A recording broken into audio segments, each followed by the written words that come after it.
Good morning everyone. Today we will discuss about ecological pyramids. In this series, we'll understand the three types of ecological pyramids and what is their sequence or hierarchy. First of all, what is ecological pyramid? So, the graphical representation of feeding relation between different organisms in an ecosystem is expressed through the pyramid figure that we call it ecological pyramid. अब ये ecological pyramid जो है वो feeding के system को बता रहा है। तो यहाँ पे तीन तरह के बेसिक इकोलॉजिकल पिरामिड्स हम डिस्कस करने वाले हैं, जो है pyramid of numbers, pyramid of biomass and pyramid of energy and productivity. यहाँ पे आप डायग्राम के थ्रू देख सकते हैं किस तरह से इस पिरामिड में जो फीडिंग साइकिल है, for example grass offer feeds on grass, frog feeds on grasshopper, snake feed on frog. तो ये जो हायरार्की है इसे एक पिरामिड से शो किया गया है। पिरामिड से ही क्यों किया गया है? Because the base level shows the large number of organisms and as we go upwards the number of organisms will decrease. यहाँ पे पिरामिड ऑफ नंबर सबसे पहले हम देख रहे हैं। तो pyramid of number is usually upright except for some situations like that of detritus food chain where many organisms feed on one dead plant or organism। तो जनरली जो पिरामिड ऑफ नंबर है वो अपराइट होता है, कुछ ही cases ऐसे होते हैं जिसमें वो इन्वर्टेड हो जाता है। अब अपराइट और इन्वर्टेड में क्या डिफरेंस है ये देखेंगे आप। ये सीधा पिरामिड है तो इसे हम अपराइट बोलेंगे, अगर हम इसे उल्टा कर देते हैं तो that we call inverted pyramid. यहाँ पे आप इमेज में देखते हैं कई सारे producers, large number of producers हैं। फिर उसके बाद जैसे जैसे हम हायरार्की में ऊपर जाएंगे तो जो ऑर्गेनिजम्स का नंबर है वो कम होता जा रहा है। Let's see an example of ecological pyramid और pyramid of number in an lake ecosystem.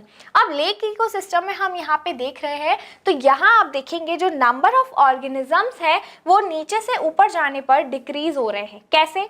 देखिए, जो प्रोड्यूसर्स हैं यहाँ पे वो है फाइटोप्लैंक्टन्स। अब जो फाइटोप्लैंक्टन्स है वो काफी स्मॉल इन साइज होंगे लेकिन लार्ज इन नंबर होंगे, यानी कि कोई एक फिश को बहुत सारे फाइटोप्लैंक्टन्स चाहिए अपने फूड के लिए। तो यहाँ पे जो प्रोड्यूसर्स है वो लार्ज नंबर में है। जैसे जैसे हम ऊपर जाएंगे जू प्लैंक्टन वो इनसे कम है लेकिन लार्ज साइज में है। फिर हम देखते हैं फिशेस, वो जू प्लैंक्टन से लार्ज साइज की होती हैं लेकिन उनकी नंबर और ज़्यादा कम होगा। फिर हम देखेंगे लार्ज फिश जो कि स्मॉल फिश से बड़ी है, उसका नंबर और भी कम होता जाएगा। यानी कि प्रोड्यूसर से कंज्यूमर्स तक हम जाते हैं तो हायरार्की में बेस लेवल से एपेक्स तक जाने में जो नंबर ऑफ ऑर्गेनिज्म है वो कम होता जाता है। इसीलिए हम इसे बोलते हैं pyramid of number, because it count the number of organisms और the number of producers, consumers और डिकम्पोजर्स। नेक्स्ट हम देखते हैं कि अगर हम पिरामिड ऑफ नंबर को इन्वर्टेड कर दें तो कैसे साइकिल चलती है। देखिए, अभी हमने देखा कि फाइटोप्लैंक्टन्स जो थे वो वहां पे प्रोड्यूसर्स थे, बहुत सारे फाइटोप्लैंक्टन्स एक फिश को फीड कर पाते हैं, ठीक है, इसीलिए वो अपराइट था। अब इन्वर्टेड में हम देखेंगे अगर पिरामिड को इन्वर्ट करना हो तो यहाँ पे जो एक ओक ट्री है, one single oak tree can feed large number of caterpillars। यानी कि यहाँ पे एक प्रोड्यूसर काफी सारे कंज्यूमर को फीड कर रहा है। तो हमारा जो पिरामिड होगा वो उल्टा हो जाएगा, ठीक है, क्योंकि यहाँ पे प्रोड्यूसर एक है और जो कंज्यूमर्स होंगे वो काफी ज्यादा होते जाएंगे, तो पिरामिड जो है वो इन्वर्ट हो जाएगा।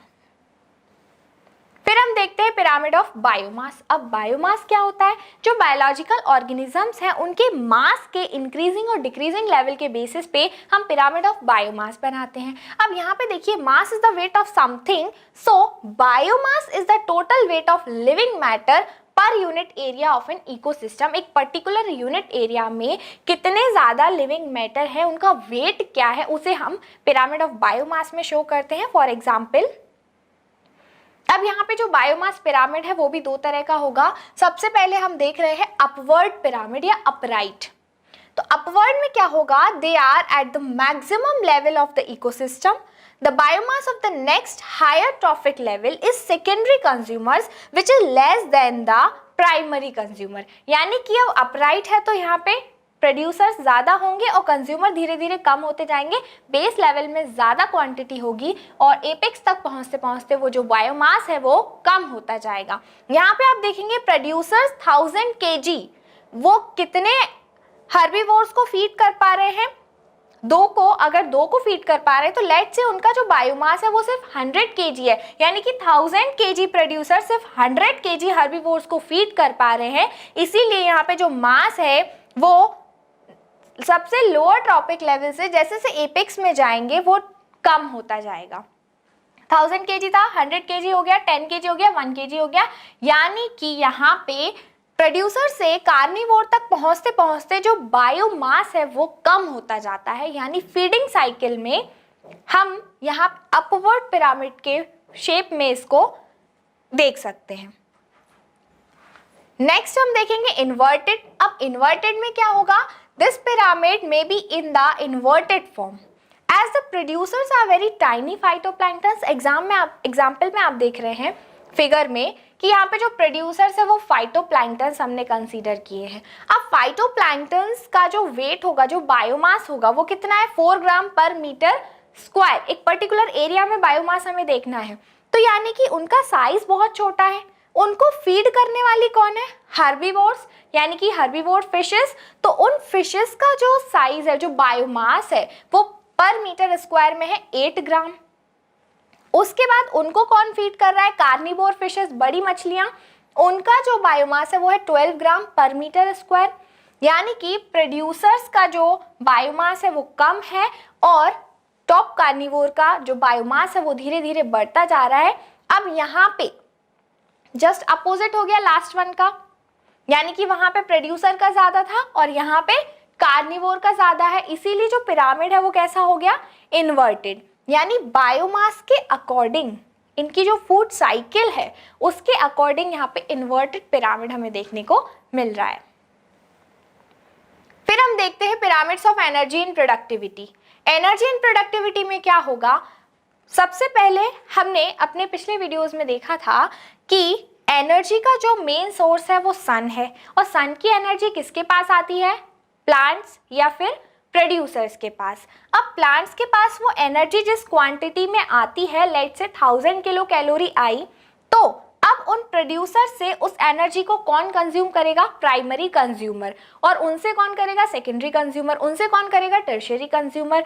तो एनर्जी को कंज्यूम तो वो कर रहे हैं, लेकिन क्या जो सेम अमाउंट ऑफ एनर्जी जितनी सन से एक प्रोड्यूसर प्लांट या ट्री ने ली थी, क्या वो सेम एनर्जी प्राइमरी कंज्यूमर तक पहुंचेगी, या उसकी सेम एनर्जी क्या सेकेंडरी कंज्यूमर तक पहुंचेगी, नहीं। यहाँ पे बीच में होता है हीट लॉस।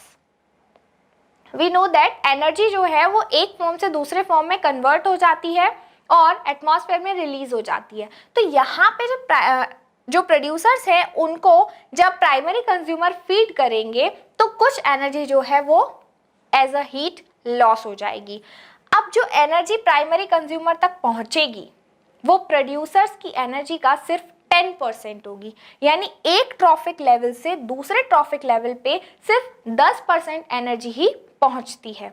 तो इस तरह से जो हायरार्की बन रही, यानी 100% एनर्जी, उसका 10% प्राइमरी कंज्यूमर के पास, उसका 10% यानी टोटल का सिर्फ 1% सेकेंडरी कंज्यूमर के पास, और 1% का 10% यानी 0.1% सिर्फ थर्ड लेवल पे पहुंचेगा और एपेक्स लेवल तक पहुंचते पहुंचते सिर्फ 0.01% एनर्जी रिमेनिंग बचेगी।